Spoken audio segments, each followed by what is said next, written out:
Listen, no matter your background, no matter your walk of life, melanated people know one thing for sure: life be lifing.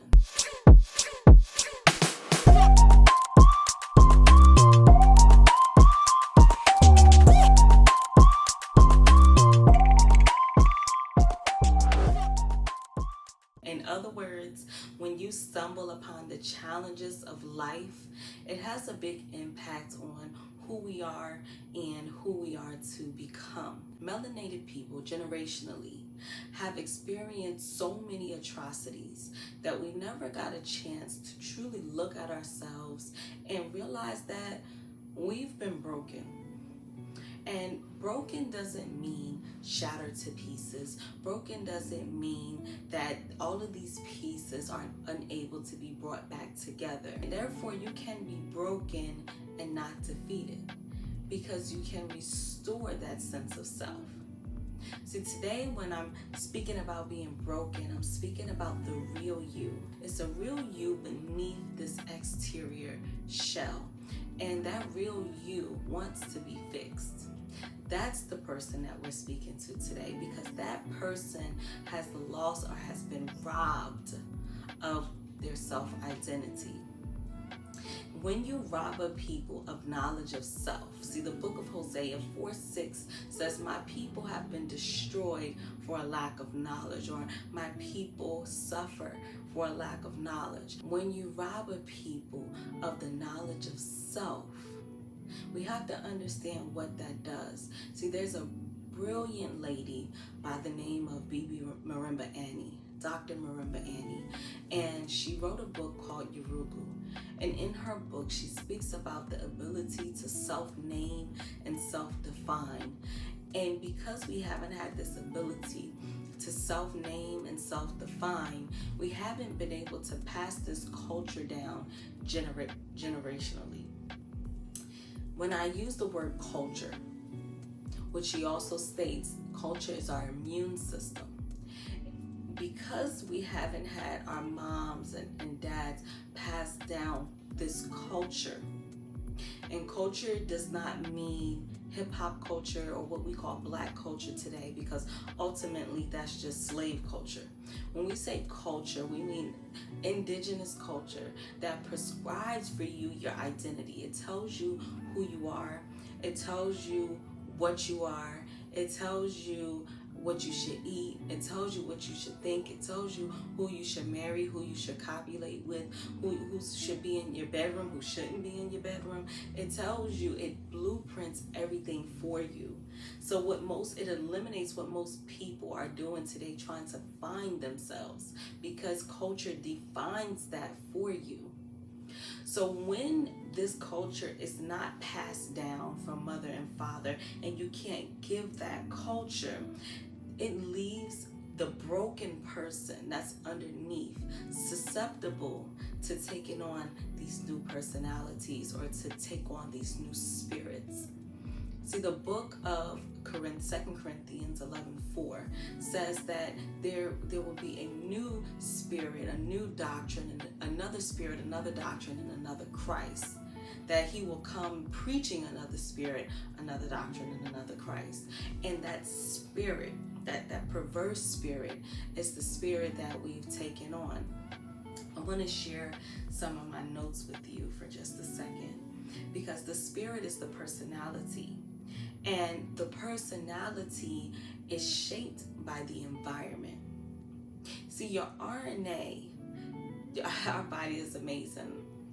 And I thank the Most High, and I ask that the Most High speaks through me, because I pray I can say this right. Your body is so amazing.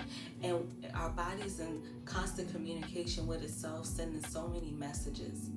And your RNA sends a message to your DNA saying, hey, look, this is where we are. This is what we're going through. This is our primary environment. What you got in there? Send me forth something that will help me to navigate this space. And when we are in a corrupt environment, when we are in a chaotic environment, our DNA can't process or can't send forth the gene that we need to navigate that space. And so a lot of people, sometimes we become products of our environment, because the environment now allows for that damaged you who doesn't know who you are to take on a new personality in the form of who the TV prescribed for you to be, or the music prescribed for you to be, or the urban books prescribed for you to be. The environment now shapes you.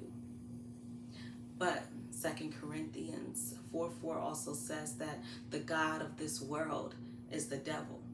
So if the devil is in control of this environment, then what does that say about the personality that we've taken on? What does that say about the person who's shaped and formed themselves? Because many of us say, I got to get to know myself, or you know what, I'm going to be this. This is what I want people to know me as. I'm the person who's not going to take no fish. I'm the person who's not going to do this or not going to do that. And so we're shaping ourselves, but we're shaping ourselves from what the TV is telling us.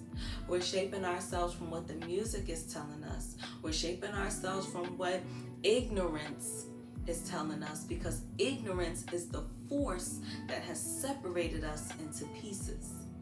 We never discovered what that force was. That force is ignorance. Ignorance separated the whole you into pieces. And as you're trying to recollect and create a new personality, that personality has been indoctrinated with ignorance.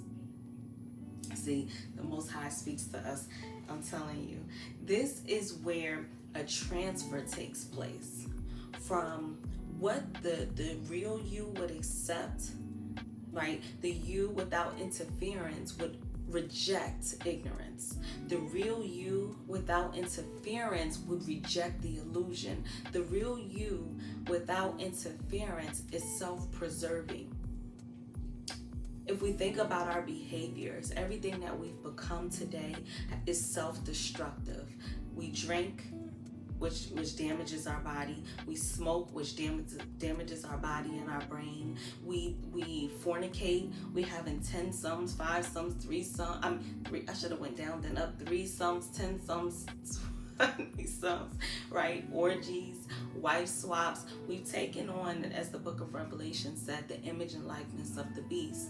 So, because the environment is shaping us and the environment is corrupt, we have this pseudo personality, we have this deceptive personality, otherwise known as ego or alter ego, and we think that this person is protecting us. We think that this person is giving us a sense of value.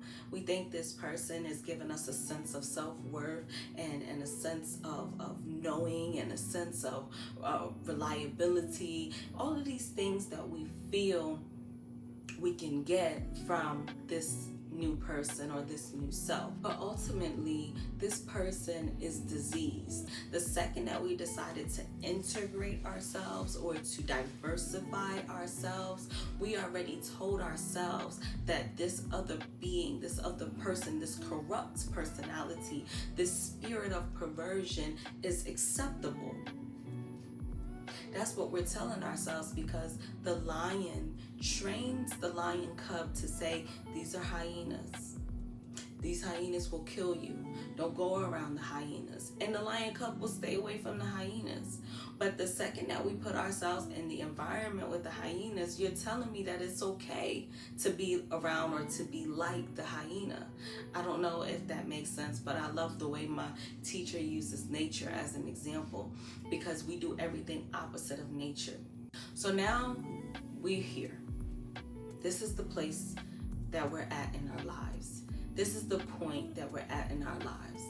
And moving towards wholeness, moving towards restoring the spirit, we have to look at some of our self-destructive behavior and ask ourselves those knowledge questions of who was in my life, who was I around, the what, the where, the why, the when, the how, and the because.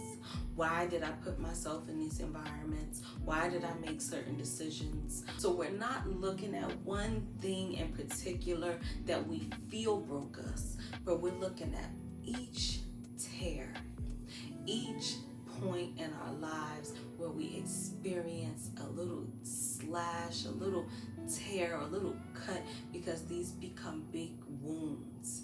And if these wounds are not taken care of, they become infected. And that's what's happened to many of us. So after we ask ourselves these questions, and I don't want to take up too much time, so I want to talk about the brain for a second, because all of these things are happening in our body, and there are portions of our brain that deals with thinking. There are portions of our brains that deals with reason and logic. And because half the people don't know our body, I want to start incorporating this knowledge into some of these discussions. So I want to just say what parts of the brain deal with accepting, or that transfer in thought pattern. And the limbic system, including the amygdala and hippocampus.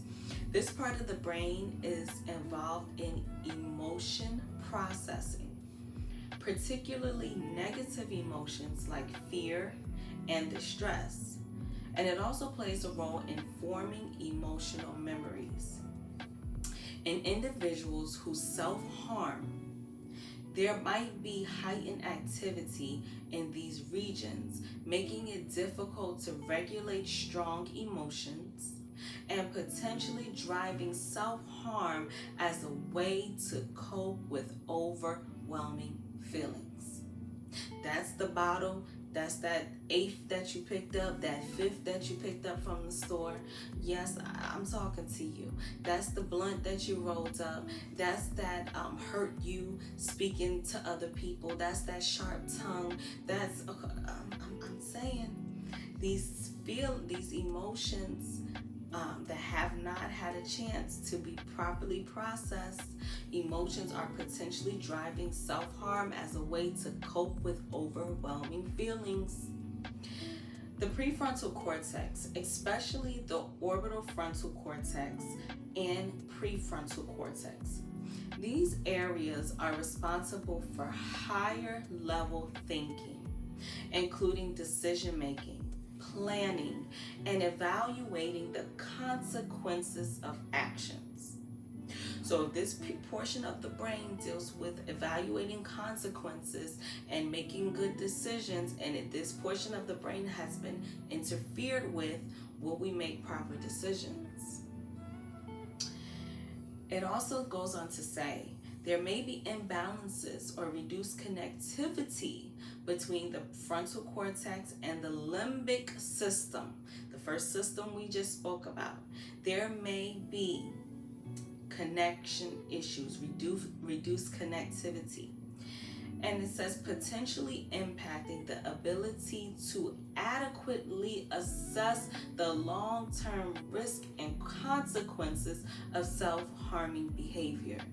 So the reward system is also another system. This system involves a network of brain regions that respond to pleasurable experiences. In the context of self-harm, some individuals may find that self-injury produces a sense of relief or a calming effect, potentially due to the release of endorphins. These are hormones.